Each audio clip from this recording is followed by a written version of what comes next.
Okay, Nikki, I guess this is really testing your your endurance with all the changes and how is the team handling all that, being on the road like this, and having things change from day to day.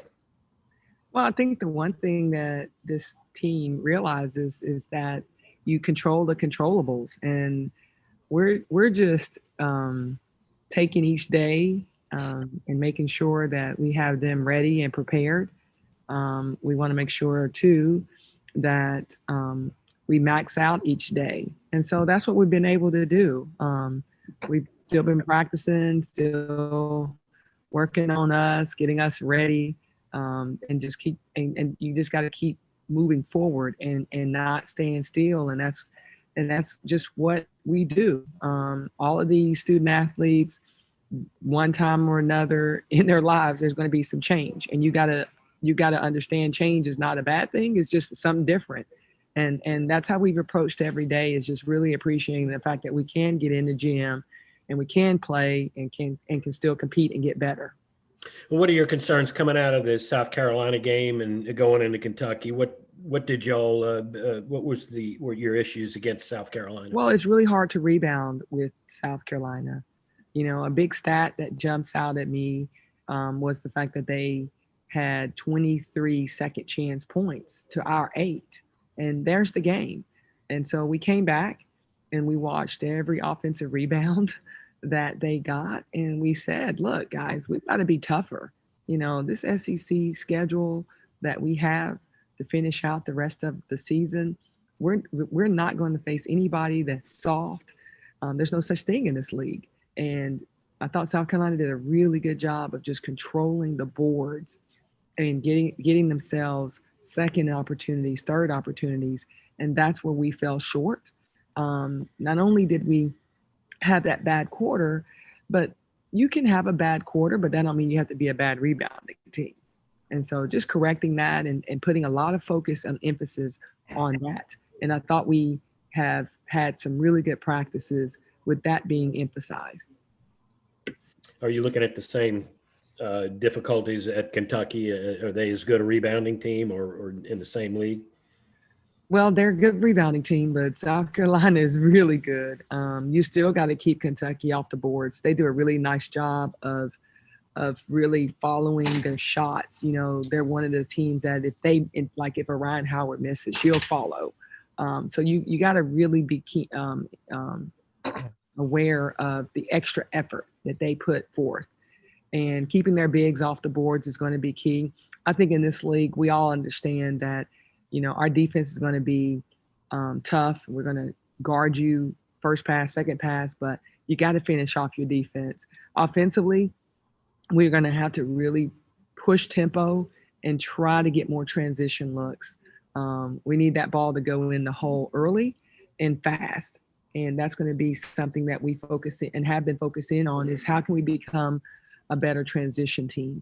The other thing that we talked about too is ball movement. We get stuck. The ball gets stuck on one side of the floor a lot in our offense. And so we just really talked about how do we turn the ball from the left side to the right side, obviously taking care of the ball, but we need to have more ball movement too.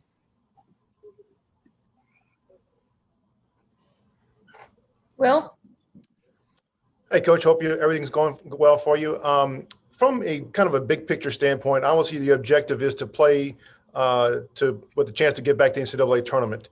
I'm not sure how you're emphasizing this or not, but without the Vanderbilt game, there's very little margin for error now if you let one go here, and not to you want to fight your way back to 500 and obviously get to the SEC tournament.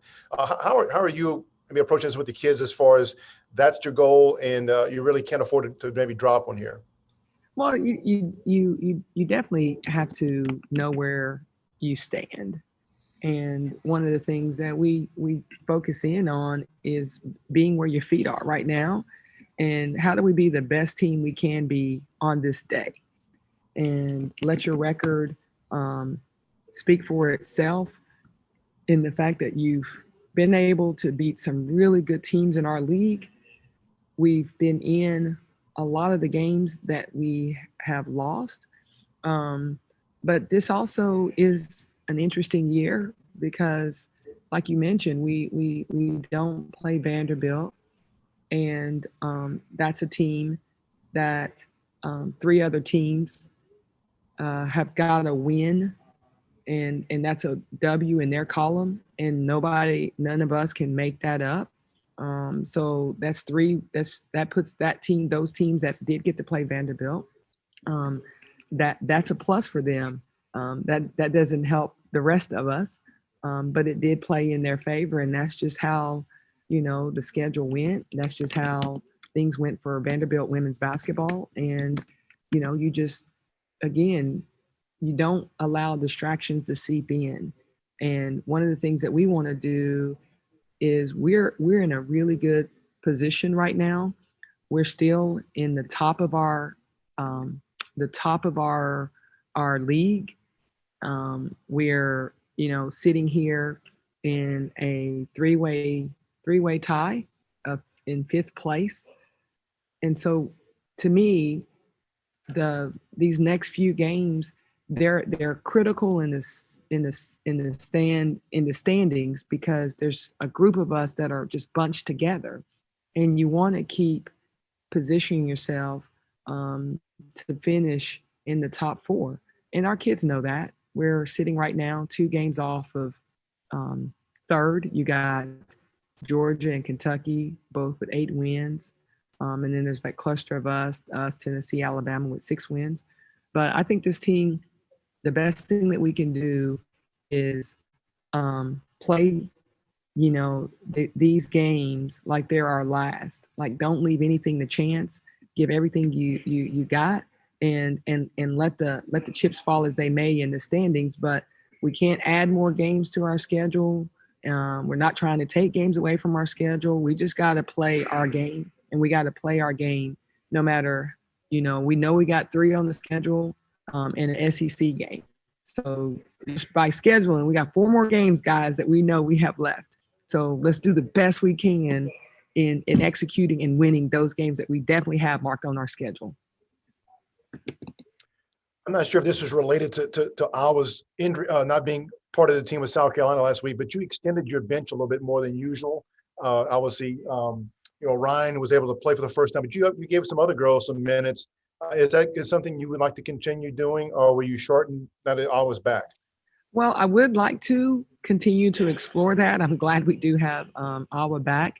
I think she's somebody who, up until that game, the last 3 or 4 SEC games, she's been scoring double digits.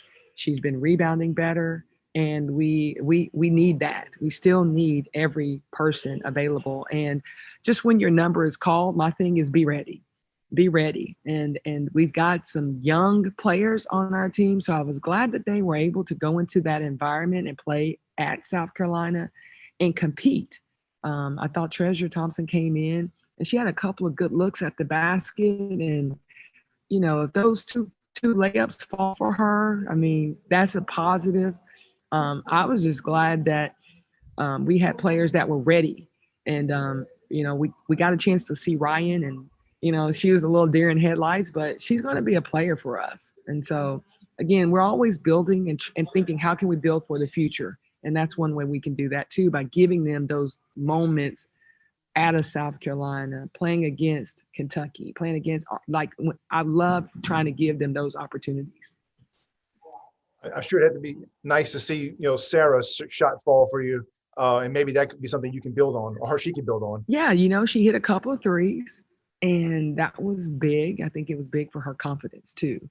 And just seeing how she's come back from that game and how she's been in practice, I'm very excited that I hope that can carry over into the next game, because she's putting in the work. All right. Chris said he didn't have any questions. So Jim, any follow-up? No, you're good. Will, any follow-up? Yeah, I want to maybe ask you, Coach, when you were on Tennessee staff as a graduate assistant, did you have any part in recruiting Kyra and Nia? Well, when Kyra and with Kyra and Naya, I did not.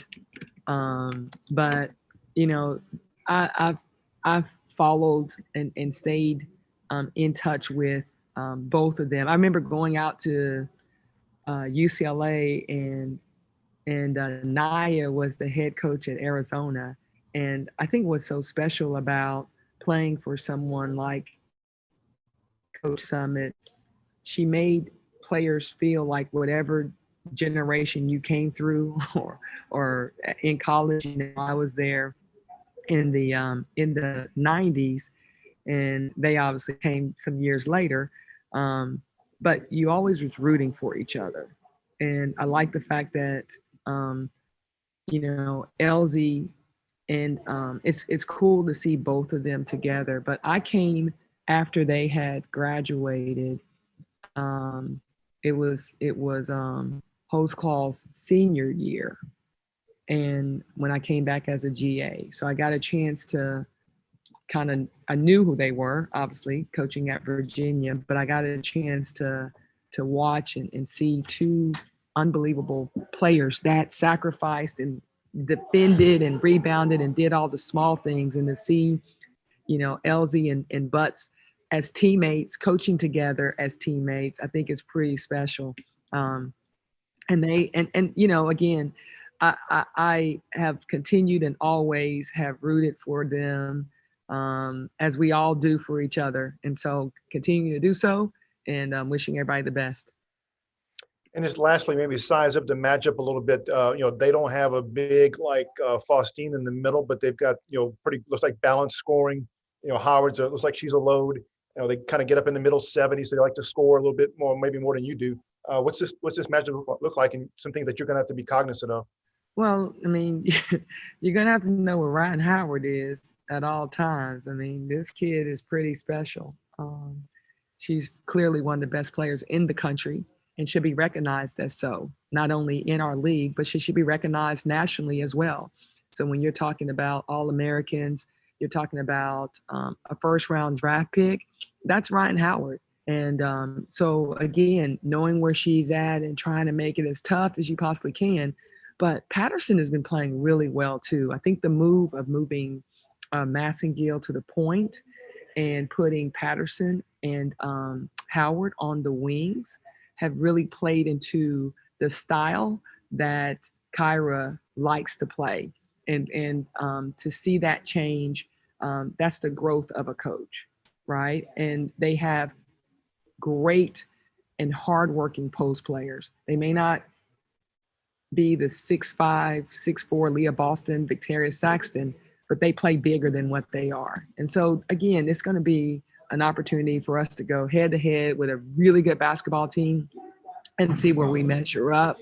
And then them having to guard us. I mean, we've got some good weapons on our team too, with Kayla Porter being able to, you know, get in there. I like the play of Jalen Cherry. She's been just finding herself, and Faustine has been just solid for us. So I like this matchup, and I think it'll be a great one.